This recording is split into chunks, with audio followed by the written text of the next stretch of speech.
მოგესალმებით. დღეს ჩემი სტუმარი არის ბატონი ლაშა გელაძე. ერთხელ უკვე მყავდა სტუმრად, ერთხელ ყავდა ბატონ გრიშიკაშვილს. კი ბატონო. იმასაც მოусმინე, ჩემთან რო იყო მის გამოსვლას, მასაც მოусმინე, მერე ცალკე საღამოს და მე ვთვლი რომ ბატონი ლაშა არის კვალიფიცირებული ეკონომისტი, ადამიანი, რომლის აზრიც გასათვალისწინებელია, მაგრამ ვაი რომ ჩვენს ხელისუფლებაში ასეთ ადამიანებს არ ეძლევათ საშუალება თავიანთი ნიჭის შესაბამისად გამოყენებისა. ბატონ ლაშა, დღეს სპეციალურად მოგიწვიეთ იმისათვის, რომ რამდენადაც ეს შესაძლებელი იქნება განვიხილოთ ჩვენი პრემიერ-მინისტრის გამოსვლა, მისი ანალიზი ეკონომიური მდგომარეობის 1 წლის წინანდელი 2025 წლის ეკონომიური მაჩვენებლები. მე ძალიან ბევრმა ციფრმა დამაინტრიგა. წავიკითხე კიდე რამოდენიმე გარჩევა ეკონომისტების, ახლა მე ეკონომისტი არა ვარ, მაგრამ მრეწველობა საერთოდ მესმის მგონია და მისი ეკონომიკა და იქ რაღაც ამოცანები გადამიჭრია და რაღაცას ვიცი რომ აქ შეიძლება манипуляციები, ციფრები არახუნო და სინამდვილეში ფაქტებთან იყო ძალიან შორს. ახლა არ შემიძლია არ ვთქვა, პირველ რიგში უნდა ვთქვა რომ ჩვენს მაყურებელს მინდა უთხრა რომ ქალბატონი ელენე აბაშიძე 104 წლის ქალბატონი გარდაიცვალა. ეს ქალბატონი არის ჰიდროლოგი და ძალიან რთული გზა აქვს გავლილი. ჩვენი წევრი იყო მეცნიერთა კონგრესის. ჩვენთან ამ ტელევიზიაში მიყავდა თავისი საავტორო გადაცემა 2 წლის წინ და თავარი ის არის რომ ეს ქალბატონი თავარი როგორ ახლა მისი ასე ვთქვათ წონის განსასაზღვრავად ისიც კმარა რომ ამერიკელმა რაღაც დიდმა ორგანიზაციამ როცა შეადგინა სოფლიოში 100 საუკეთესო მეცნიერის ჰიდროლოგის სია იქ ქალბატონი ელენე შეიყვანეს. ჩვენ არ აქვს ასეთი სხვა დარგის მეცნიერები სოფლიოს ათეულში რო შედიოდნენ ასეულში. ნუ ახლა ფიზიკაში ყავს იქ თვალიშვილი და კიდე არ ვიცი ვინმე არის თუ არა. ეს ძალიან მნიშვნელოვანი დიდი მიღწევა არის.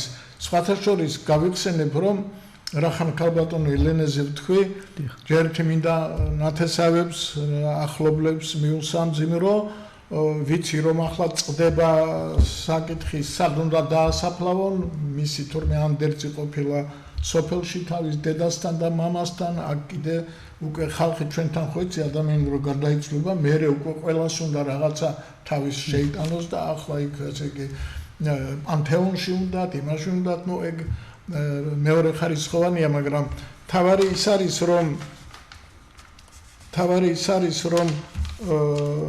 ეს ქალბატონი შარშან მეცნიერთა კონგრესმა და ერთმა ჯგუფმა ბატონი გვანჯი მანიას ხელმძღვანელობით წარადგინეს საპატიო თბილისის წოდებაზე, თბილისობაზე. ეს ქაღალდი სადაც ჩვენ ვითხოვდით მერიისაგან რომ აი კომისიას განეხილა მისი კანდიდატურა, ბოლო დღეს შევიტანე, მე თვითონ შევიტანე ეს ქაღალდი და მე მაქვს ვინახავ სპეციალურად როგორც რელიკვიას იმათ რომ მომწერეს რომ თქვენ დააგვიანეთ, ერთი დღე დავაგვიანეთ, თურმე ის მიტევა და არა და განხილვა მერე უნდა მომხდარიყო. მაგრამ ესე იგი ეს უკვე დაგვიანებულია და შემოიტანეთ მომავალ წელსო.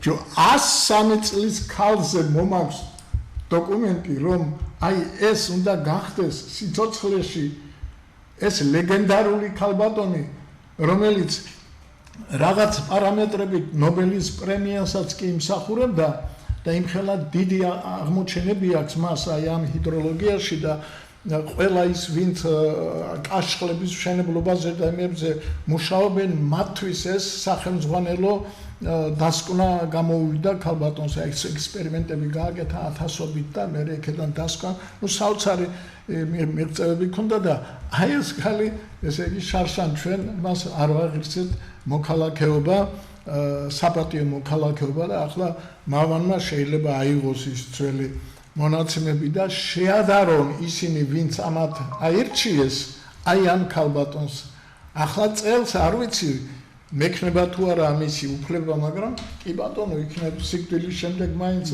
აირჩიო არ ვიცი როგორ იქნება მოკლედ ბევრი რაღაცები არ მოგწონს და არ მომეწონა მე ბატონი პრემიერ-მინისტრის ის ანგარიშიც რამოდენიმე ციფრებზე მინდა გავამახვილო ყური აი ზრდა არის კი ბატონო არის ზრდა მაგრამ ეს რამე სტრუქტურული მიზეზებით ან რეფორმებით იყო გამოწვეული ეს მინდა გავარჩიოთ ასევე ჩვენ ესე იგი ვიცით რომ აი რუსების მიგრაცია იყო დიდი და ბევრი ხალხი შემოვიდა რა თქმა უნდა ამან შემოვიტანა ბევრი ფულიც ხო მე ის ფული დაიხარჯა ზოგმა ბიზნესი დაიწყო ზოგმა ბინა იყიდა ზოგმა რაღაცა ეს იყო ჩვენ ვიცით რომ აი მათ შიდა პროდუქტის დონე 100-მდეო თქვა 104 მილიარდი 104 და 6 მილიარდია და მე იქ ამრგვალებენ და რაღაცა ამდენი არის მაგრამ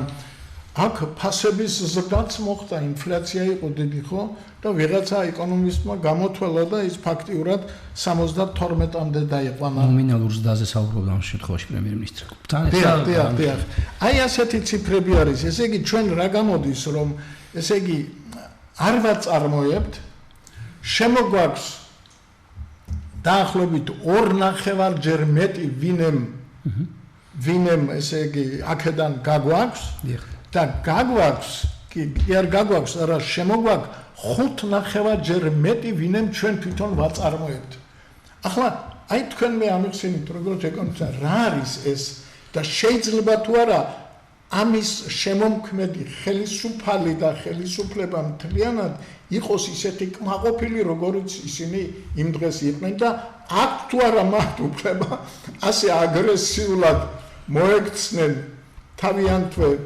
პარლამენტარებს თუნდაც ოპოზიციიდან რომლებიც აი ასეთ საყვედურებით ავსებენ მათ თუ კითხვა ნახოთ გამიხილოთ და გამიჩნდება გამიხილოთ უღრესი მადლობა მოწვევისთვის მოგესალმებით თქვენ მივესალმები მაყურებელს მინდა შევუერთდე მწუხარებას და მიუსამძიმრო ქალბატონი ელენეს ოჯახის წევრებს ახლობლებს მართლა ძალიან დიდი დანაკლისია სოფლიო მეცნიერებისთვის და ესეთი ადამიანების ხსოვნა უნდა იყოს შენახული ხო თავობებისთვის გადაცებული და სწორად აღნიშნეთ თქვენ თუ სიკვდილის მერეც მიანიჭებენ ესე ვთქვათ საპატიო მოქალაქის წოდებას ეს იქნება მისი სიკვდილის შენობა მაინც ერთ-ერთი აღიარება თორემ მას არ ჭირდება არავის აღიარება თავისი საქმით და ამტკიცებას თუ თავისი ცხოვრებით ეხლა რა შეეხება პრემიერ-მინისტრის ანგარიშს მე მინდა გითხრათ რომ დიდი ხანია ვცდილობ რომ არსობრივი ყურადღება ამ ანგარიშებს არ მივაქციო და გამოსულებს იმიტომ რომ ჩემი აზრით ფაქტობრივად ჩემი აზრით არსობრივად ჩინაარსი დაკარგა ამან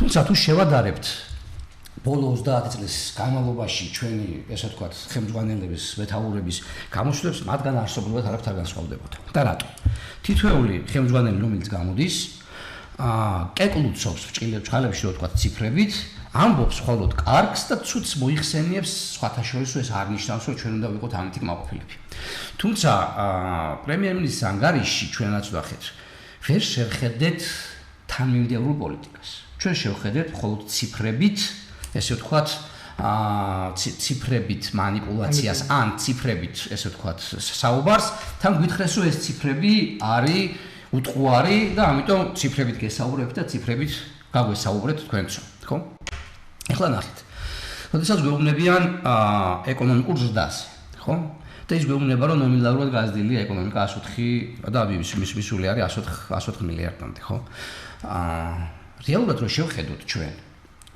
რეალური ზრდა თან მე გითხრა რომ უტყუარია ციფრები და 9.4% არის საშუალო ზრდა ეკონომიკის ხო რეალური ეკონომიკური ზრდა მათივე დათვლით ჩვენ გვაქვს 6.4%. და რატო? პრემიერმა ახსნა ბოლო 5 წელი. რას ნიშნავს ეს? 2021 წლიდან დღემდე, 21 წლის ჩათვლით. რატო არ ახსენა 2020 წელი? იმიტომ რომ 2020 წელს ჩვენ გვქონდა პანდემია. პანდემიის დროს ჰქონდა ძლიერი ეკონომიკური ვარდნა. შესაბამისად ძლიერი ეკონომიკური ვარდნა სტატისტიკურ ციფრებში რომ მოეყვანა, მიიღებდა არა 9.4-ს, არამედ მიიღებდა კოვიდის პერიოდის ვარდნა. ნახეთ, ჩვენ 2021 წელს ადარებდნენ 2020 წელს დავამდე რომ 10%-იანი ეკონომიკური ზრდა ჰქონდა, 2022-იო 11%-იანი ეკონომიკური ზრდა. ეკონომიკის ვარდნის შემდგომ გექნება შენ რა თქმა უნდა ხელაზრდა. ჩვენ უნდა შეგვედარებია 2019 წელს, თუ გინდა რეალური ციფრი მიგვეღო 2020 წელს რამდენი იყო ეკონომიკური ზრდა, ხო? შესაბამისად, როდესაც გვეუბნებიან რომ ციფრები უტყუარიაო და ციფრებით манипуლირება არის ძალიან მარტივი. ანუ ჩვენ შეგვიძლია ვთქვათ, რომ ეს ჭიქა ნახევრად სავსეა წყლით, ან ვთქვათ, რომ ნახევრად ცარიელია. თუ ამბობთ, რომ ნახევრად ცარიელიეს, ამას მივყავართ იქით, რომ ნეგატიურად ავსახავთ რეალობას და თუ ამბობთ, რომ ნახევრად სავსეა, ეს ნიშნავს იმას, რომ პოზიტიურად ავსახავთ, ხო? ეხლა რა ხდება რეალურად? რომ შევადაროთ რეალურ სყიდველობით უნარიანობას, ანუ ეკონომიკაში არის ეგრეთ წოდებული მულტიპლიკატორი, ითვლიან რეალურ ეკონომიკურ ზრდას 2019 წლის ფასებით. ესე ვთქვათ. რომელი წლის? 2019 წლის. მერე შეიცვლება და ყოველ 5 წელიწადში ერთხელ იცვლება, მერე დახვდნენ 2020 წლის ფასებით, მერე შემდგომ 5 წელს. 2019 წლის ფასებთან ბევრჯერ ახსენა, ჩემთვის არის გაუგებარი 2012 წელს რატო ედრებიან დღეს 13 წლის თავს. ისინი უნდა ედრებოდნენ თავიანთ ნამოქმედარს, უკეთ რომ ის ხელისუფლება გადავირჩიეთ, იმიტომ მაშინ რომ არ მოგწონდა. და ავირჩიეთ ესენი, ხო? და მე არ მაინტერესებს 2012 წელს რა იყო ვიცი, შეფასებული მაქვს, ამის გამო მოგეცი შენ მე დღეს ხმა და შენ რეალობა დამანახე, ხო? ანუ შენ თავს შეედარ და ყოველწლიურად უკეთესი გახდი. და არა ისევ ბევრჯერ ვახსენე ვიკეკულუცო წინა ხელისუფლებასთან მიმართებაში. თუმცა რო შევხედოთ 2019 წლის ფასებით, 2012 წელს იყო 36 და რაღაც მილიარდი ეკონომიკა 2012 წელს და 2019 წლის ფასებით დღეს არის სადღაც 72 მილიარდამდე და არა 104 მილიარდი, ხო? ანუ ეკონომიკა 2012 წლიდან დღემდე გაორმაგდა რეალურად რო შევხედოთ მათი დათვლილი ფაქტებით და არა ისე გაიზარდა როგორც გვეუბნება პრემიერი. შესაბამისად, ეს ჩანასახშივე ნიშნავს იმას, რომ შეცდომაში შეყავს შენი მოსახლეობა. ხო? მე რომ ამ ციფრებზე, როცა საუბრობ, ეს ციფრები არ ჩვენი მაყურებლების არაფრის მონტანი არის ამ ჩვენს და საუბრობ. 9.4 იქნება, 6.4 იქნება თუ რა იქნება, არსობრივი მნიშვნელობა არ აქვს. ეს უნდა ეკონომიკის ზრდა უნდა აისახოს მოქალაქეს, ხო? და მოქალაქეზე როგორ აისახება ეს? და მაგალითად მოგვიყვანა საშუალო ხელფასი. ისე საშუალო. ნახეთ, ხშირად ხუმრობ ხოლმე ამ საშუალო ხელფასზე, თქვენ ჭამთ ხორცს, მე ვჭამ კომბოსტოს და საშუალოდ ორივე ვჭამთ ტოლმას.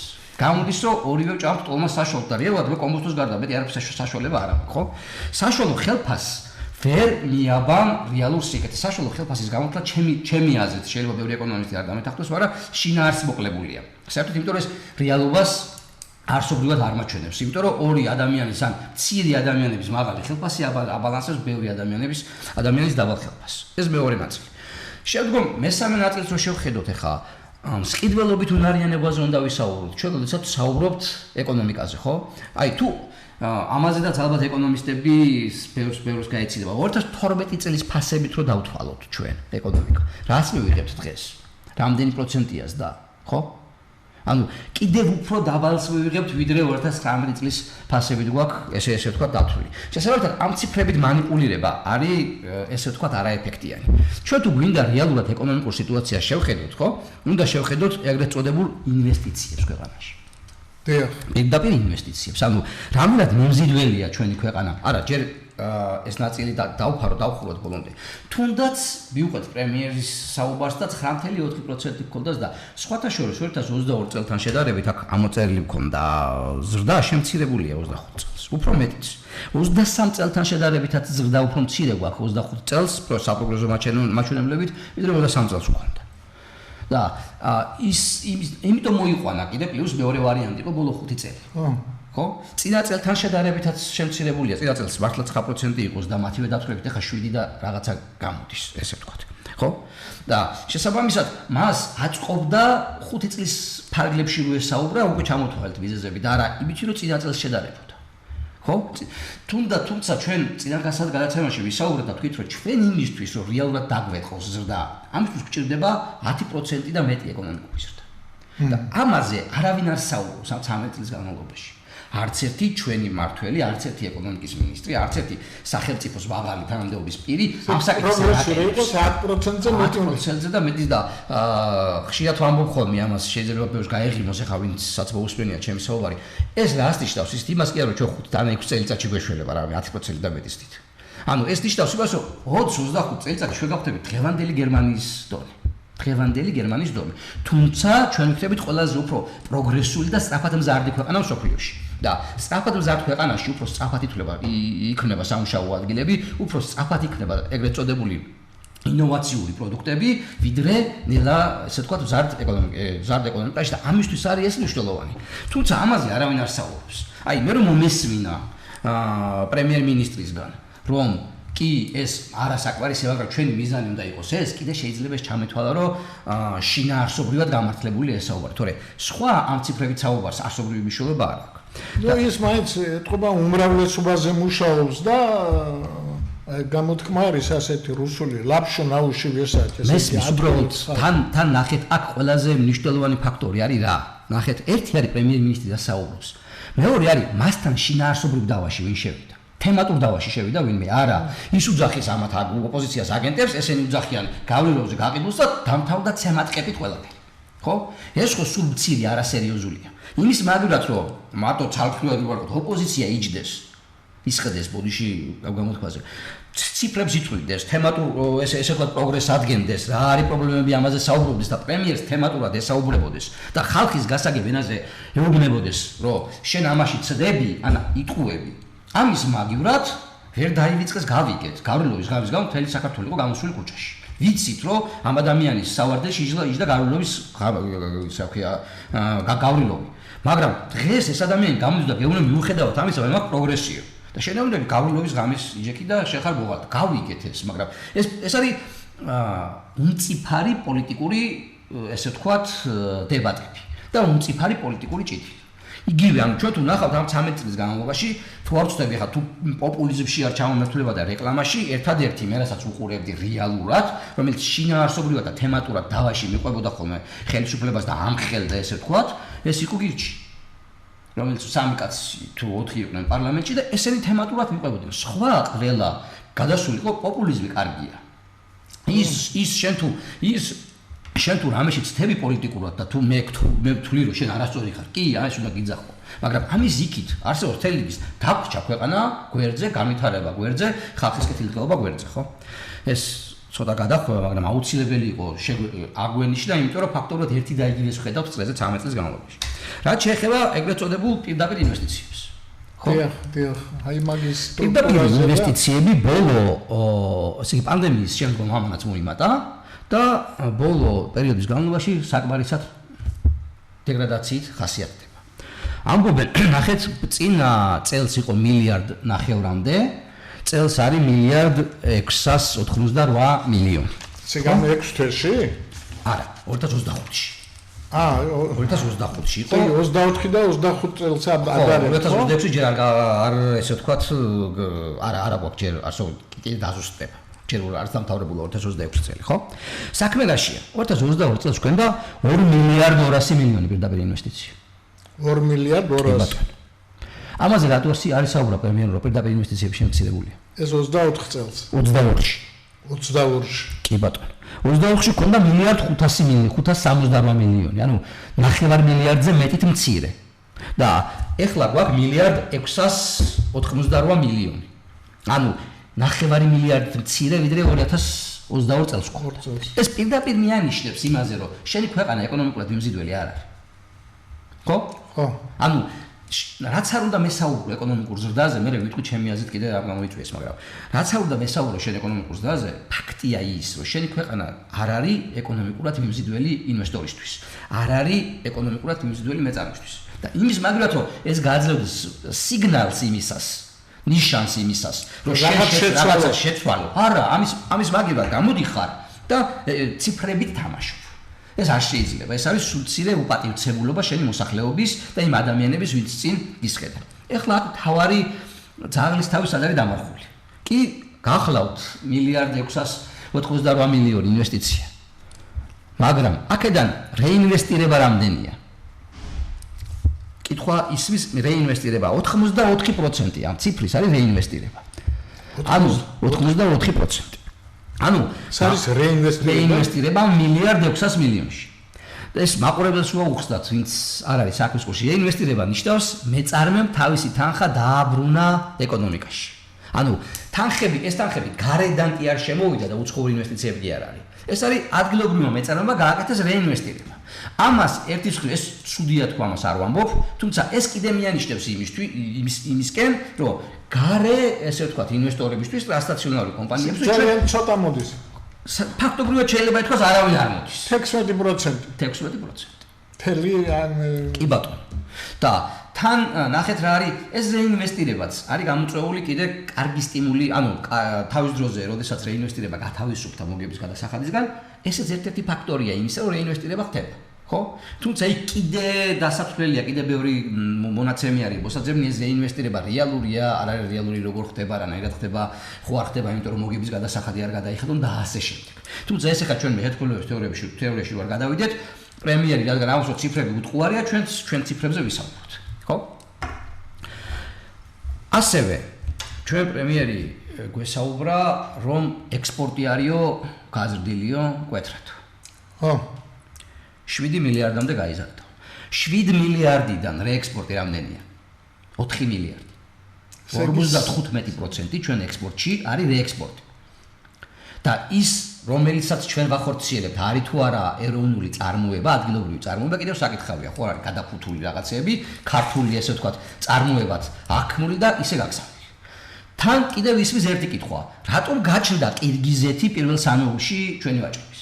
ყირგიზეთი? საიდან გაჩნდა? ხო? მანქანებს რა ვაძლევთ ალბათ. თან მანქანებს თან სხვა ტიპის საქმეებზია საუბარი, ხო? ანუ ნახეთ ეკონომიკური ზრდა გვაქვს. ეკონომიკური ზრდა გვაქვს ეგრეთ წოდებული რუსული კაპიტალის შემოსulis ხარჯზე, ჩემი აზრით. შეიძლება მე ამაში ვწდები და თუ ვწდები, ჩემზე კვალიფიცირებულ ადამიანებს. არა, ბევრი ექსპერტი წერს. ნახეთ, ჩვენ ვეხმარებით მათ შორის რუსებს, ჩემი აზრით, გარკვეულ წილად ისინი ჩვენ გვიყენებენ თავის სანქციების გვერდის ავალში. ხო? ანუ ყირგიზეთი რო ვახსენეთ. ყირგიზეთში შედის რაღაც პროდუქტი, ყირგიზეთი არის SNG, ევრაზიის სავაჭრო ორგანიზაციის წევრი, ზონის წევრი და იქიდან ყოველგვარი დაბეგვრის გარეშე შედის რუსეთში. ხო. შესაბამისად, ამასაც თავისი ხეში ნახეთ, მედალს ორივე მხარე აქვს, ჩვენ უნდა ვიყოთ ობიექტურები, ხო?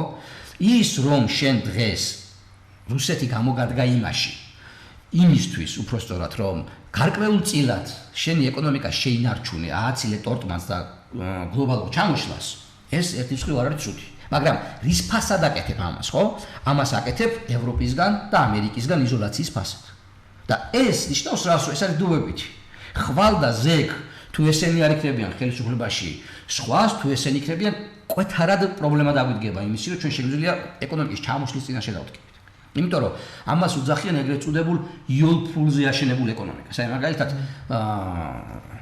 არაპოლიტიკური კუთხით არ ვამბობ, მაგრამ აი როგორიც არის რუსეთის ეკონომიკა, როგორიც არის ჩვენი მეზობლების აზერბაიჯანის, ან ნავთობზეა მიბმული მათი ეკონომიკა ძირითადად. ხო, რო არა ნავთობი, მათ არ აქვს ისეთი რეფორმები გატარებული ქვეყანაში და ისეთი დივერსიფიცირებული ეკონომიკა, რომ გაძლოს მათმა ეკონომიკამ და ყევებზე არ იყოს მიბმული, ხო?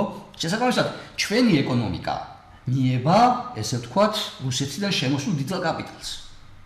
შესაბამისად, ეს არის დროებითი მოვლენა. ერთი ნაწილი ვთქვით, რომ ეს არ გვიღირს ჩვენ საერთაშორისო იზოლაციის ფასად. მეორე ნაწილია ის, თუ ამას არ აკეთებდა იზოლაციაში მომყოფებ. დღეს ამ ქვეყანაში ისეთი რეფორმები მაინც გაატარე, როდესაც ეს კაპიტალი გამოგეცნებს, რომ დამთავრდება ადრეთულიან. ხო? ეს საშუალებები და შესაძლებლობები აღარ დაჭირდება რუსეთს, ესე ვთქვათ. ისეთი რეფორმები მაინც გაატარე, რომ მზად იყო ამისთვის და არ ჩამოგეშალოს ეკონომიკა. მეორე მხრივ არც ამას არ ვაკეთებთ. და მესამე ნაწილი ეს არის, კი ვიძახეთ, შვიდობა გვინდაო, მაგრამ უიარაღოთ ვაბარებთ ქვეყანას რუსეთს, ესე გამოდის, იმიტომ რომ ეკონომიკა დივერსიფიცირებული არა გაქვს, თუ მასზე იქნება ჩამოკიდებული, როდის მოახდენ ამას.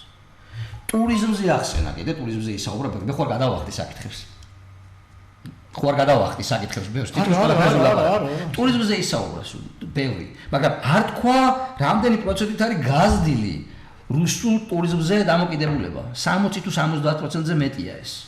ანუ ტურიზმშიდაც კი ჩვენ ხდებით რუსეთზე მიმული. ხო? როდესაც ტურიზმზე საუბრობ, ბოლო დიდი ინფრასტრუქტურული პროექტი ტურიზმში რა გახსენდებათ? ვინმეს ახსოვს პირობითად დღეს სიღნაღი? ეგრეთ წოდებული სიყვარულის ქალაქი? აი, ძალიან მარტივია, ხო? თბილისს ჰქონდა ტურიზმის კუთხით თუ შევხედავთ, აი ძალიან ელემენტარული რაღაცას ვიტყვი ახლა. თბილისს ჰქონდა სლოგანი ქალაქი, რომელსაც უყვარხარ. აეროპორტში რომ შემოდიოდი, პირდაპირ ეწერა ინგლისურად და ქართულად ეს სიტყვები. ყოველ წელს უსვლიან თბილისის სლოგანს. ტურიზმმა რა უნდა დაიმახსოვროს? რატო უცვლია? არ ვიცი. ყოველ შემთხვევაში ჩემი აზრით ეს ტურიზმის პოლიტიკას პირდაპირ ვნებს, იმიტომ რომ თუ თბილისი არის სიყვარული ქალაქი, რომელსაც უყვარხარ, ჩამოსული ტურისტები ამას ითავისებენ და ქალაქი, რომელსაც უყვარხარ, გააქვს ეს ბრენდი. და შემოც ყოველ წელს უცვლი ამას, სიცოცხლით სავსე ქალაქი, რა ესეთი ქალაქი, ისეთი ქალაქი. ეს ნიშნავს იმას, რომ ჩემი აზრით ტურიზმს უნდა უფრო მეტიც გააზრებული არ აქვს რა არის ტურიზმი. რა ქანის ტურიზმს მათ შორის, ხო? გასაგებია. ყველაზე თან ეხლა ჩვენ თუ ეკონომიკური კუთხით მივუდგებით. ეკონომიკა არ არის მარტო ციფრები და ეკონომიკა არ არის მარტო წარმოება. ეკონომიკა არის თავდაცვა, ეკონომიკა არის ჯანდაცვა, ეკონომიკა არის განათლება და ყველასფერო. იმიტომ რომ ეს ყველა პირდაპირ თუ არა პირდაპირ ვნებს ან არ ვნებს ეკონომიკას. იმიტომ რომ ეს არის ადამიანების დასაქმებაზე მიმული, ეს არის ესე ვთქვათ მიმული დამატებითი დოლარის შექმნაზე, მომსახურების განვითარებაზე და ასე შემდეგ. როდესაც გვეუბნებიან თუ რამე კითხვები გაქვთ, თუ განათლება. ბარბარაშა, რა მინდა იცით აი ამ პირდაპირ ინვესტიციებზე ნუ ერთ-ერთი ავტორი წერს, რომ აი ის მცირე ნაწილი, რომელიც მართლა შემოდის ინვესტიცია და ძირითადად მოდის თურმე ბრიტანეთზე, ვიღაცა მეს ახსნა, რომ ეს აი ვირჯინიის კუნძულებზე რომ გახსნილია ოფშორ ზონებიდან შემოსული. ესე ფაქტიურად ეს იგივე ჩვენების მიერ გატანილი და იქიდან მერე შემოტანილი. კი, მესმის, ნახეთ, ეს თანხები პირდაპირ ინვესტიციები რა ტიპისიც არ უნდა იყოს. ყველა კარგია ეკონომიკისთვის. კიდე გატანილი, კიდე შემოტანილი, რაცაც უნდა. არა, ეს კარგია, მაგრამ ის რომ უცხო ხალხი არ გვაქცევს ყურადღებას და პირიქით ყურადღებას გვაქცევს და თulis რომ არ ღირს აქ ჩადება, აი ამაშია საქმე.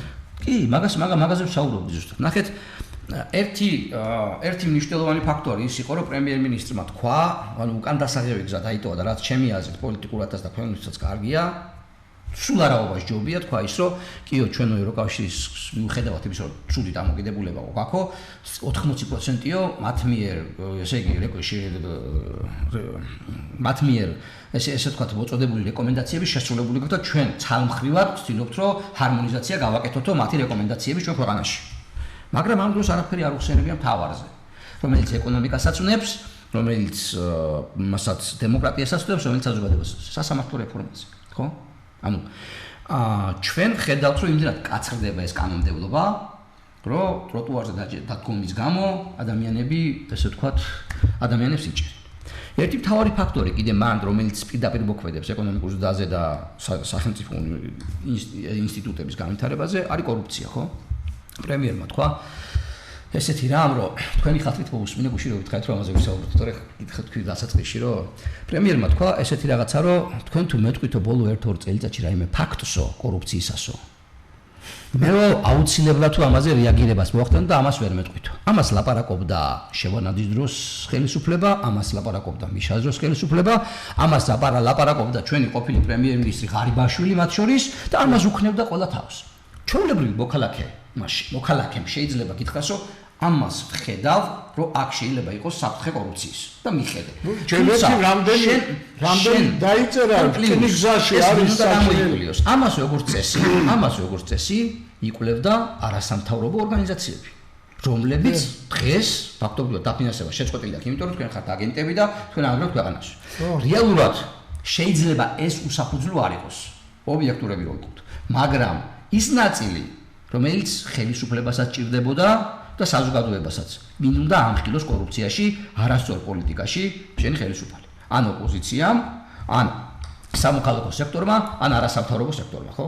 არასამთავრობო სექტორს ფაქტობრივად, რომელსაც ამის საშუალება ჰქონდა ფინანსების მობილიზების საშუალება ჰქონდა ფაქტობრივად მოსპე. და დღეს მეუბნები, რომ აი რო შეიცვლება კიდე და სხვა პრემიერ-მინისტრი იმანაც ისიც დაიწყებს რომ წინა პრემიერ-მინისტრი წინა ხელისუფლება კორუმპირებული იყო ჩვენ არა ვართ ეს დავიჭერთ კარგია კორუფციას უეძბზვი მაგრამ პრემიერი არ მეუბნება კორუფციული შესაძლებლობების აღბუხრას როგორებთვის ერთია დაიჭირო კორუმპირებული ადამიანი მეორე არის მე აღბუხრა ამ შესაძლებლობები ბაღების საქმეზე რო დაიჭირეს ადამიანები რამე მოხდა ბაღებში გამოსწორდა ის ესე ვთქვათ ბავშვების კვების სისტემა რამე რეფორმა გატარდა რომ ვთქვათ უფრო გამჭვირვალე ყოფილიყო ტენდერი ან საერთოდ არ ყოფილიყო ცენტრალიზებული ტენდერი რატომ ცენტრალიზებული ტენდერი ბაღებს ვითომ რო იაფად ვიყიდოთ ჩვენ პროდუქტი ფაქტია რომ ცენტრალიზებულმა ტენდერმა მიიყვანა იქამდე რომ აღმოჩნდა რომ გავლენიანი ადამიანები ამას იყენებენ თავისთვის სულკაც ვთქვათ სასიკეთოდ ჯიბეების გასასქენებლად ხო რეფორმა გაატარეს რამე კოლ-ცენტრები ჩანაცვლდა სხვა ადამიანებით თუ რეალურად გაუქმდა პირობითად ვამბობ არ ვიცი და ჩვენ ვერ დავინახეთ ვერცერთი ხედვა იმისი როგორ უნდა შემცირდეს კორუფციული შესაძლებლობები ამ ქვეყანაში იმიტომ რომ პირობითად ვამბობ თუ ირაკლი კობახიძე კარგი ბიჭია სანამ ის იქნება კორუფცია არ იქნება თუ ირაკლი კობახიძის მაგივრად მოვა ნაკლებად კარგი ბიჭი მას ის გააგზავნებს კორუფციას ამიტომ შესაძლებლობები უნდა დავიდეს მინიმუმამდე რომ ჩინოვნიკს არ კონდეს კორუფციული საქმიანობის კეთების საშუალება სისტემური მიდგომა და არ არის სისტემური ხედვა ქვეყნის განვითარების არ არის ერთს დავამატებ მე შეიძლება დამოუკიდოს გავილექს ახლა მე უკაცრავად პროდუქციის მაყურებელს ნახეთ თვითონვე აღიარა პრემიერმა რომ საჯარო სახელმწიფო დაწესებულებებში იყო პრობლემები და გვეუბნება რომ გამოსწორდა მენეჯმენტი და ამას აგიხსნით და გვიხსნის რას თურმე ოპტიმიზაცია მოახდინა კადრების და ამითი გააკეთა ეკონომია ანუ ძირითადად ეკონომიაზე იყო მიმართული ეკონომიზაცია კეთყვით მერე მისი საუბარი ხო ოპტიმიზაცია მოახდინა კადრების სახელმწიფო დაწესებულებაში და სახელმწიფო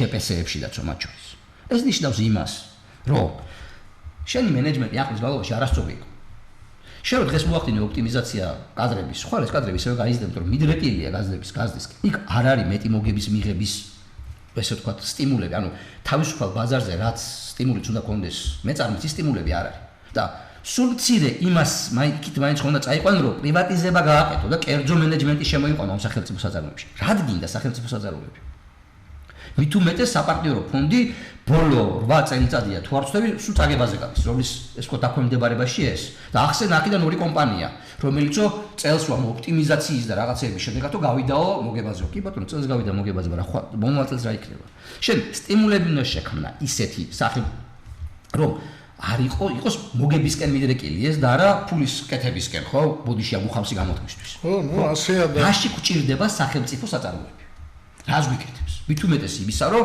დღეს ვთქვით რომ არ მოვაჩინეთ თურმე რომ არაეფექტიანია იქ მართვა კადრების გაბერვისკენ არის დამატებითი ქვეკონტრაქტების გაფორმებისკენ არის მიმართული და რაში გჭირდება ეს ყველა იმისთვის რომ რა ან მე ეს რესურსი გამვიყენო არასწორად ან ეს რესურსი მიმართო იქით რომ არჩევნებში შედგომ არჩევნებში გაიმარჯვო ან არ ვიცი პოლიტიკური ნიშნით გჭირდება მაშინ ასე გამოდის ან მეორე ნაწილია არც არავინ გირჩევს და არც ვერც შენ ფიქრობ იმას, რომ ეს საწარმოები უნდა გაასხვისო. წამგებიანი საწარმო რა დგინდა სახელმწიფოს მით უმეტეს თუ წამგებიანი.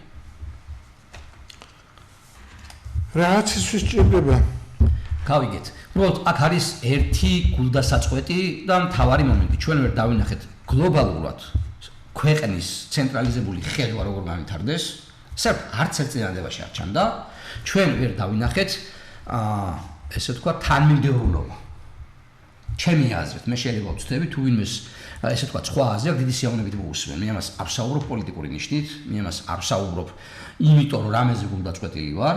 პირიქით მე ამას ვსაუბრობ იმისთვის რომ ვფიქრობ რომ ეს საუბარი თუნდაც არასწორი ვიყო, წაადგება ხელისუფლებას თუ კი მოისმენს. და თუ არასწორი ვარ მითხრა და თუ არასწორი ვარ მე ამას ვაღიარებ. არანაირი პრობლემა არ მაქვს ამის. იმიტომ რომ თუ ხედავ რომ ცალხარეს არის კეკლუცობა, მეც თუ ვიკეკლუცებ ახლა ამითი მეც არაფერთან გამსხვავდები, ესე ვთქვათ, იმ მოკეკლუცებისგან, რომლებიც ეკეკლუცებიან, ესე ვთქვათ, მოსახლეობას. განათლების რეფორმასო შევეხოთ. ანუ ჯანდაცვაში არაფერი არ გითხრა. 400 მილიონი იყო 2012 წლამდე და 2 მილიარდამდე გაიზარდა ჯანდაცვის სექტორი. ამ დაფინანსებო მერე რა ეთყობა ქვეყანას 2 მილიარდამდე გაიზარდა ჯანდაცვის სექტორი. დასაწყისშივე მათი საყოველთაო დაზგობის პროგრამა რომ არასწორი იყო, ამას ატუ არ აღიარებს. ეს იყო ბიუჯეტის ფლანგვა და შემდგომ ყოველ შემდგომ წელს მცირდება ეს დაფინანსება და მცირდება შესაძლებლობები მოსახლეობის. ამას ხომ უნდა მივხვდე რომ რაღაცას არასწორად აკეთებ. ფასები გაიზარდა, ხარისხი შემცირდა ჯანდაცვის სექტორში. წამლების ფასები რო პრობლემა აქვს, დღესაც აღიარებს წინა პრემიერ-მინისტრის აღიარებ და ეს პრემიერ-მინისტრის აღიარებ. რისთვის გაზარდა 2 მილიარდამდე დაფინანსება? არ ვიცი. და გვეუბნება რომ პენსია გავზარდება 20 ლარით და 40 ლარით თუ მერე 20 ლარი. არა, ბალი შეიძლება ჯობია, მაგრამ ბალი ღირს 10 ლარი. მერე მიება ინფლაცია, საშუალო ხელფასი ინფლაციაზე უფრო მაღლა იზრდებაო. 40%-ით არის გაზრდილი ფასები ბოლო 5 წელიწადში და სამომხმარებლო პირველად პროდუქცია არის 60%-მდე გაზრდილი ფასები ბოლო 5 წელიწადში. მათივე სტატისტიკით. ამას ეს არ უხსენებია და ამიტომ ვამბობ, რომ ციფრებით манипуლირება და თამაში თუ კი ბატონო, გასაგებია რომ პროგრესი იყო 2012 წლის მერე ხელისუფლებას ხელი უარ გაენწია, რეფორმები ისე იყო, ესე ვთქვათ, მეტნაკლებად გატარებული, რომ ეს ეკონომიკურის და იქნებოდა სტაბილურ სიტუაციაში. ისედაც. ბატონო, თქვენ მე მგონი გუშინ გავიდა რომელიღაც არხზე ინფორმაცია მის თაობაზე, რომ რომელიღაცა ორგანიზაცია, რომელიც 2 წლის წინ იყო დაარსებული, იქ 2 დამფუძნებელი ყავდა, ეს საჭმელი ვიღაც ორგანიზაციებს შეკვეთით თუ შეუკვეთებდნენ, მიაწვდიდნენ და ნელ-ნელა ფუნქციონირებდნენ. ახლა ხან შევიდა იქ ვიღაცა ერთი, რომელიც აღმოჩნდა სუსის ყოფილი თანამშრომელი და მოიგეს ტენდერი ათეულობით მილიონზე, არ მინდა შევცე, მე მგონი 140 მილიონამდეა თუ რაღაცა, ესე იგი რაც კი ციხეებია საქართველოში, ამათი კვებით უზრუნველყოფა. ერთი რომელიღაცა რესტორანი, რომლის დამფუძნებლად შევიდა ეს კაცი. ნუ რა თქმა უნდა, ახლა ეს მესმის, ნახეთ, ჩვენ არ შევიდეთ შეთქმულებების თეორიებში, უბრალოდ ეს კითხვას ბადებს. ეს კითხვას თუ ბადებს, შესაბამისი ორგანოები ამით უნდა დაინტერესდნენ. იკითხონ მაინც რა ხდება, მოიკითხონ რა ხდება. იმაზე არის საუბარი, რომ ტენდერი არასწორად, თქვათ, იყო ჩატარებული. კაი, თქვათ, არც იმაზე შეიძლება არ თქვათ არაფერი, რომ თქვათ, არ არის კორუფციული, ესე ვთქვათ, ელემენტები და ინტერესები. მაგრამ თუ მსგავსი რაღაცა ხდება და სისტემა არაეფექტიანია და ბოლოს ვერ იღებს შესაბამის შედეგს, სულ მცირე სისტემურად ხომ არ უნდა შეცვალო რამე და გააუმჯობესო. ამაზე ხომ არ უნდა მესაუბრო. იმიტომ ვთქვი, ჩვენ კორუფციული საძებლების აღოფრაზე ბოლო 13 წლის განმავლობაში 1000-ზე მეტი საბიუჯეტო ორგანიზაცია შექმნილი. 1000-ზე მეტი. ან 1000-მდე. კერძო ორგანიზაცია. საბიუჯეტო. სახელმწიფო, ანუ ორგანიზაცია, რომელიც ბიუჯეტზე ეხლა ბოლო 10 წლის განმავლობაში. ბოლო 10 წლის განმავლობაში. აგერ შექმნეს ეხლა გასტრონომიის ეროვნული სააგენტო. და კიდე რაღაცა. ანუ ჩვენ როცა საშუალო ხელფასის დასზე ვამბობთ, თუ ბიუჯეტის ხარჯზე ხალხს ვასაკობ, ეს ხო საშუალო ხელფასსაც აისახება. ერთი ნაწილი. მეორე ნაწილი. ანუ ასეთი საჭირო იყო ყველა ორგანიზაცია. ან მარტივად რომ გასტრონომიის ეროვნული სააგენტო რაში გჭირდება. მე მახსოვს თქვენ უფრო ბოდიში სენსიტიურ რაღაცას ვიტყვი. რა ქვია? ენის პალატა რაში გჭირდება? ენის პალატა? კი, საბჭოთა კავშირის დროს იყო, მერე გაუკვდა, მერე შექმნეს ხელისუფლებაში მოსვლიდან პირველ 2 წელიწადში. და გვაქვს ენის პალატა. ბატონი იყო ლევან პიროვნებებზე არ ვსაუბრობ. აი, ფუნქციურად რაში გჭირდება? ენის პალატამ უნდა გადაარჩინოს ქართული ენა? აი, რა უნდა გააკეთოს ენის პალატა? მაშინ, როდესაც დღესაც ქუჩაში ბას მიწერია ბასლაინზე. ინგლისური ასობით. ნუ ეს მე ამას სენსიტიური თემაა და იმიტომ ვახსენე და გავანები გასტრონომიის სააგენტო შეიძლება გაიცინოს ადამიანმა თქვას რომ ხო არ გჭირდება. ამ გჭირდება და რაღაც ბევრი ვისაუბროთ, მაგრამ ეს ეროვნულობას ეხება, ხო თითქოს რომ ენის პალატა როგორ შეიძლება გააუქო. რეალურად ჩემი აზრით შეიძლება მოცდები, რომ კარგახანს ყოველწლიურ ანგარიშებს ვკითხულობდი, მაინტერესებდა რას აკეთებდნენ და მე ვთვლი რომ ესეც დამატებითი საბიუჯეტო ორგანიზაცია, რომელსაც არსობრივი მნიშვნელობა თუნდაც ენის შენარჩუნებაში და თუნდაც სახელმწიფოებრივად არ აქვს. და არის საბჭოთა კავშირის დროიდან განვინაშთი, იმას რაში ჭირდებოდა არ ვიცი, ერება სახელმწიფოებრივად ჭირდებოდა. ხო, არ ვიცი, მე აქ არ ვარ კომპეტენტური, მაგრამ ენას რომ მართლა დაცვა ჭირდება და დაცვა ჭირდება ეკონომიკის განვითარებით პირველ რიგში დაცვა ჭირდება სამხედრო ჩვენი შესაძლებლობების განვითარებით და კიდე ბევრი მიმართულებით და იქ რომ ყველაფერი ესე იგი ისე არ ხდება როგორც საჭიროა ვერც ენას დავიცავთ და ვერც საერთოდ ენას იცავენ ადამიანები ენას იცავს განათლების სისტემა მე თუ მასწავლიან სკოლაში სწორად მეტყველებას წერას და კითხვას ეს არის დაცვა ენის პალატამ როგორ უნდა დაიცვას ენა ეხლა მე დიდი ასოებით ქართულად მეწერება რეკლამა და პატარა ასოებით ინგლისურად თუ არა ეს ენას რას უშვება რას უკეთებს ხო ნუ ვერ შემოგედავები არა ხო და განათლებას მივადექით განათლებითაც ჩვენი პლევიერ მინისტრი გუში როცა იყო ხო ვინ თხოვა ჩვენ სახელმწიფოს რომ უფასო გაეხადა განათლების სისტემა და ერთ რაიონში ერთი ფაკულტეტი შეექმნა ან რასაფუძველი არის ამისი და მთელი იმ ხნის განმავლობაში საუბრის განმავლობაში წინა ეს თქო პრემიერის გამოსვლას არა პროცესზე ფორმა ხორციელდებოდა ერთი არგუმენტი მითხარით თუ პრემიერი ამბობდა რა არგუმენტი უნდა მაგას კონკურენცია დაკარგე უნივერსიტეტებს შორის როგორ უნდა ავარჩიო მე ტექნიკურ უნივერსიტეტში წავიდე თუ სახელმწიფო უნივერსიტეტში მაშინ როცა ვიცი რომ სახელმწიფო უნივერსიტეტში ასწავლიან ეკონომიკას და ტექნიკურ უნივერსიტეტში ხაზვას რამ კონკურენცია არის ამ უწყებას შორის ხო და ეს მოსპო და მოსპო იმედით რომ უფრო ჭკვიანი ბავშვები მჭირდება უფრო ჭკვიანი ბავშვები 100% გრანტს იღებდნენ ვინც მაღალ ფულებს აიღებდა მისაღებ გამოცდებზე ხო პრობლემა რა იყო სახელმწიფო უნივერსიტეტები არაკონკურენტულ სიტუაციაში ყავდა ჩაყენებული ხო 2250 ლარი ღირდა სწავლა მეც არაფერს არ ყოფნიდა ამაზე მეც არ აწესებდი რატო არ აწესებდი იმიტომ რომ შენი 100%-იანი გრანტი 2250 ლარზე არ აცდენოდა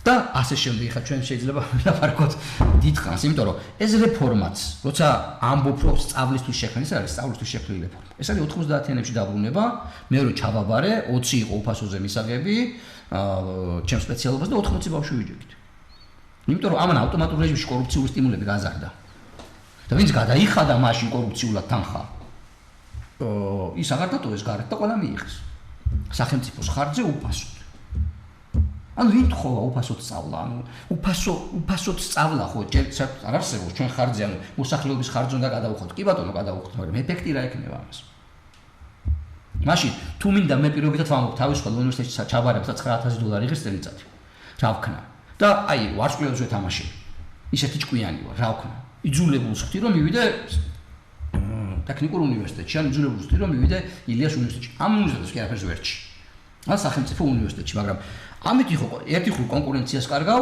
მეორე ხრი თავისუფალ არჩევანს კარგავ და მესამე სტიმულს ამცირებ იმისა რომ ხარისხიანი განათლება მიიღოს ადამიანებმა თუ მარტო მე უნდა მივიღო ერთმა უნივერსიტეტმა რა ისეთ სტუდენტები რა სტიმული მაქვს იმისი რომ მე ხარისხი გავზარდო სწავლის მეტნაკლებად ხო ეს ჩემი ესე ვთქვათ ექსკლუზიური უფლება არის ბაზარზე რა სტიმული უნდა გქონდეს მე რომ დამატებით უფრო ჭკვიანი ადამიანი მოვიყვანო უფრო ჭკვიანი ადამიანს წავაკითხო ლექცია და მეტი გადავიხადო ხო არ გინდა წადი გადაიხადე $9000 პირობითად ვამბობ თავისუფალ უნივერსიტეტში და გინდა არ გინდა გიწევს ეს არჩევანი ხო ამ არჩევანიდან კონკურენცია მთლიანად მოკალი სისტემაში და არგუმენტი მითხარიო ცუდი რა არის იცით ეს არგუმენტი მას არავინ არ უთხრა საჯაროდ მე არ მომისმენია ყოველ შემთხვევაში მოკლედ ძალიან ცუდ ხასიათზე დამაყენეთ არა რატო ბატონო შინარი კარგად იქნება ყველა ბატონო ამიხსენით ახლა ნუ ბატონი კობახიძის ეს მოხსენება რა თქმა უნდა იყო კოლექტიური მინისტრთა საბჭოს მიერ გაკეთებული ხომ ასეა რა თქმა უნდა აქ იყო ალბათ ეკონომიკის მინისტრი ჩართული ფინანსთა მინისტრი შეიძლება ყველა სამინისტრო ყოფილიყო თავდაცვაზეც ისაუბრა განათლებაზეც ან ყოველ საკოორდინაციო ჯგუფში ყველა სამინისტრო მოქმედი იქნებოდა ოპტიმისტურად რომ შეაფასოთ აი ამ მთავრობას მისი თავმჯდომარის მეთაურობით აი ამ შინაარსის ანალიზის შედეგად მათი ანალიზის ჩვენი ანალიზის შედეგად რა ნიშანი შეიძლება დაუწეროთ ამათ 10-ქულიანი ბალით ან თვითონ პროგრამას ამ ხელისუფლებას რომელმაც ასეთი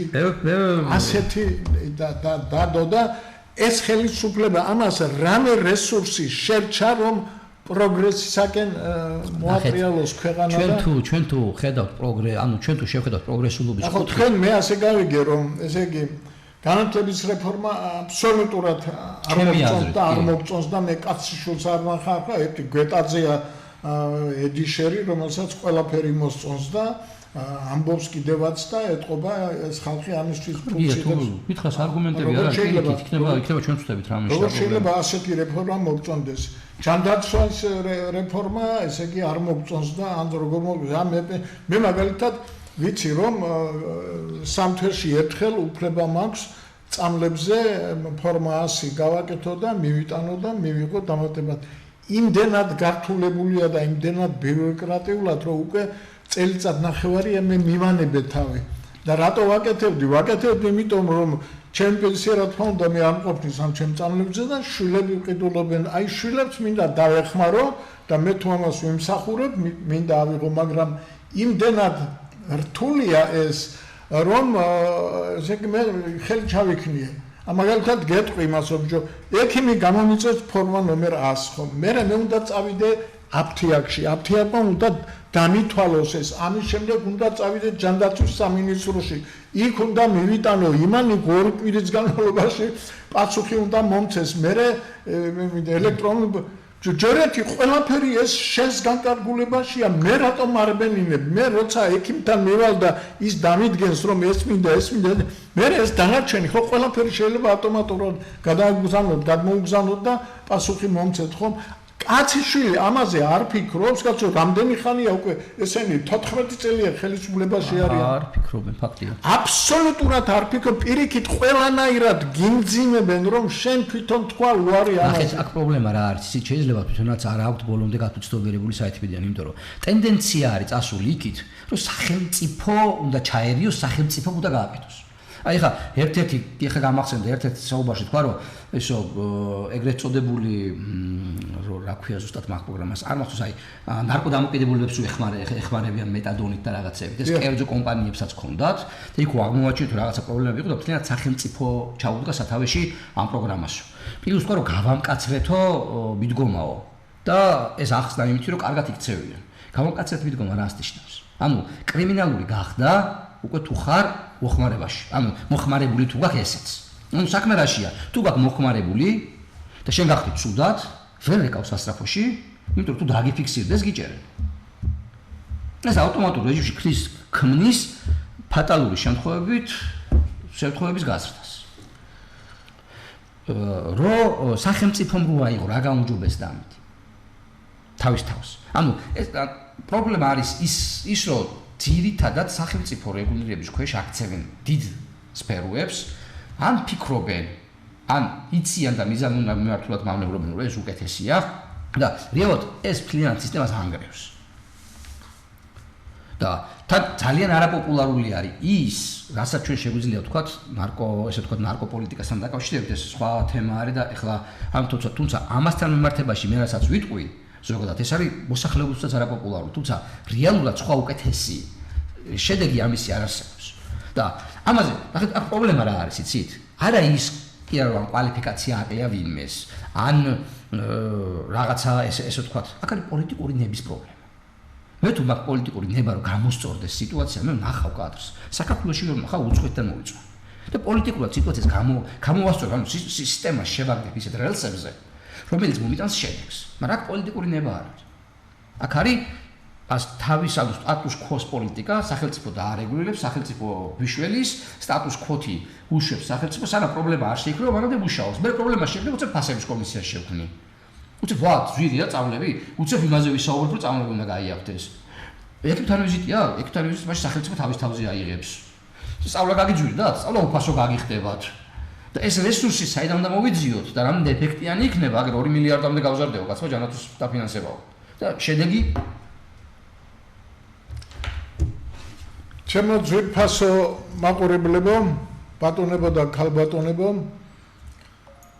თქვენ მოусმინეთ კვალიფიცირებულ ეკონომისტს მეცნიერებათა დოქტორს ნაშრომების ავტორს მე პირადად ძალიან მომწონს და ვფიქრობ რომ აი ქვეყანა სადაც ამ რანგის სპეციალისტები არიან იმ რანგის სპეციალისტების სამართავი არ უნდა იყოს ქვეყანა, როგორც დღეს ჩვენ ყავს ხელისუფლებაში. ამ ხელისუფლებას არაფერი არ აინტერესებს პირადი ინტერესების გარდა და იმ ერთი კაცის ინტერესების დაცვა, რომელიც მერე უზრუნველყოფს ამათ მუდმივად ყოფნას აი ამ სასაფურე პირობებში. ეს უნდა შევცვალოთ. მე პირველ რიგში მინდა ოცნების ხარდამჭერებს მოგმართოთ. ხალხო, შეხედეთ სიტუაციას რეალურად და შეხედეთ თქვენი ხელისუფლების მოქმედებას კრიტიკულად. ასე ჩვენ ყველანი ერთად დავიღუპებით. დაიღუპება ქვეყანა. არ შეიძლება ასე მართო ქვეყანა, როგორც ბატონი ბიძინა და მისი კლანი მართავს ქვეყანას. და ეს ყველაფერი თვალნათლივ გამოჩნდა პრემიერ-მინისტრის ბატონი ირაკლი კობახიძის აი იმ ბოლო მოხსენებაში, სადაც მან ფაქტიურად აღწერა ის თუ რა გააკეთა და რა მიღწევები აქვს, აი ამ მიღწევები ჭყალებში უნდა ჩავსვათ. აი ეს არის ჩვენი სინამდვილე და არა და მეცნიერთა კონგრესს და ძალიან ბევრ აი ასეთ ადამიანებს ყველა პრობლემის გადაჭრის საშუალებები იციან და აქვთ და შეუძლიათ სწრაფად გამოიყვანონ ქვეყანა ამ მდგომარეობიდან. ჩვენ თუ გადავედით საბაზრო ეკონომიკის პრინციპზე, საბაზრო ეკონომიკაში მთავარი არის კონკურენციის კანონი და კონკურენციის სისტემა უნდა მუშაობდეს. ამათ კიდე პირიქით ცდილობენ ყველაფერი თვითონ დაიმორჩილონ, ყველაფერი ეკონომიკაც, განათლებაც, ჯანდაცვაც, ადგილობრივი მმართველობაც, ასე არ შეიძლება, ეს არ არის მართვა. უნდა იყოს თვითმმართველობა, უნდა ხალხი თვითონ უნდა მართავდეს, განათლების სისტემას თვითონ რაღაც საბჭო უნდა იყოს განათლების და ის მართავდეს. არ შეიძლება რექტორებს ნიშნავდეს ხელისუფლება და რომ იქ ერეოდეს რექტორების არჩევის სქემაში, იმიტომ რომ თავისი კაცი და მე ის ამათ მიერ გაგზავნილ ხალხს ნიშნავს იქ და რა თქმა უნდა იქ თუ კონკურენცია არ არის, იქ ხარისხი ვერ ამოვა და ვერ იქნება უზრუნველყოფილი პროგრესი. მოკლედ ძალიან ბევრი პრობლემა გვაქვს და ძირითადი პრობლემა არის მასის გაუნათლებლობა და ის რომ ჩვენ მოგვაჯდა ძალიან ჭკვიანი თავისებურად, მაგრამ ძალიან ეშმაკი კაცი, რომელიც აბსოლუტურად, ესე იგი, ყველაფერს ითვალისწინებს უცხო ქვეყნის ინტერესებს და აბსოლუტურად არ უწევს ანგარიშს საკუთარი ქვეყნის და საკუთარი ხალხის ინტერესებს. აი ეს არის რეალობა და ამ რეალობას თუ ვიღაცას მიგაჩნიათ რომ არასწორად ვარ, კი ბატონო, მობზანდით, აგერ დაბზანდით, მაგრამ მე ვიცი რომ აი Facebook-ში ვინმეს რამეს კრიტიკულს რო დაუწერ, მე ვეუბნები მომზანდი ჩვენთან და დავზეთ და აი ვილაპარაკოთ. აქ არავის არ უნდა მოსვლა. ის თავის ტელევიზიაში წამა, ვინც არავინ არ გააკრიტიკებს და კრიტიკულად არ შეახედინებს იმ თავის პოზიციაზე და არის ასე, ესე იგი, ცალ-ცალკე კლუბებად დაყოფილი ეს ქვეყანა. ერთი წუთი შეგიძლიათ? ანუ თავარი აქ არის ის, რომ ჩვენ თვლით, რომ ჩვენი ვალია ვისაუბროთ ის, რაც მიგვაჩნია სწორად. ჩვენ არ ვთვლით, რომ ჩვენ ბუნების კანონი გვაქვს აღმოჩენილი, ფიზიკის კანონი რაიმე და ეს გარდაუვლად ესია. უბრალოდ იმ სიტუაციიდან, იმ პოლიტიკიდან გამომდინარე, რაღაცაზე გული ვტკივა, რაღაცაზე გული შევტკივა, რაღაცა გვინდა რომ უკეთესობისკენ შეიცვალოს და ამიტომ ვსაუბრობთ ამ თემებზე და ვფიქრობთ, რომ პოზიციასთვისაც და ოპოზიციისთვისაც ეს არის სასარგებლო. თუმცა დიდი სიამოვნებით მოვისმენთ ალტერნატიულ აზრს, არა ციფრებით მანიპულირებას, არა ის, რომ თურმე სხვა ხელისუფლებაში სხვა ცუდად იქცევა და გუშინ ვიღაცა ცუდად იქცევა და დღეს უკეთესად იქცევა, არამედ რეალურად არგუმენტირებულ შინაარსობრივ კონტრარგუმენტებს. აი მას ძალიან დიდი მნიშვნელობა აქვს დისკუსიას და ეს არგუმენტების შეჯერებას ძალიან დიდი მნიშვნელობა აქვს, იმიტომ რომ რაღაცა შეიძლება ჩვენ ვწდებოდეთ, რაღაცა შეიძლება ჩვენი ოპონენტები ვწდებოდნენ და დისკუსიაში შემდგომ ჩამოყალიბდება ის, რაც არის სწორი. და რაც არის უკეთესი, ესე ვთქვა, ქვეყნისთვის. ასე რომ მე ვფიქრობ, რომ ჩვენ ხელთ არსებული, ესე ვთქვა, თუ რაიმე ხელთ გვიპყრია, ამას ყველაფერს ვიყენებთ იმისთვის, რომ ჩვენი ვალი, ესე ვთქვათ, მოვიხადოთ, გადავიხადოთ, რაც გვავალია მოქალაქეური ვალი. თანარჩენი მაყურებლის გადასაწყვეტია და ოპოზიციის და პოზიციის და პოლიტიკოსების გადასაწყვეტია, ესე ვთქვათ, რა როგორ და რანაირად იქნება და წავა.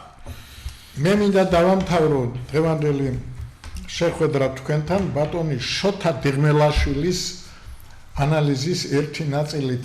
მე ამ ბატონს არ ვიცნობ, მაგრამ ისი წავიკითხე და ბოლოს ის წერს და მართალიც არის, ესე იგი ვყიდულობთ ბევრს, ვაწარმოებთ ცოტას, ვყიდით სხვის საქონელს რუსეთზე, სხვაობას ვავსებთ ტურიზმით.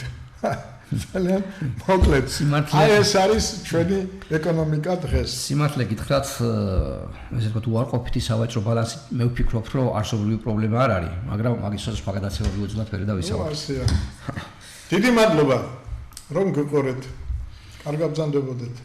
კარგად ბრძანდებოდეთ, უმეტეს მადლობა მოწვევისთვის, უმეტეს მადლობა ჩვენს მაყურებელს.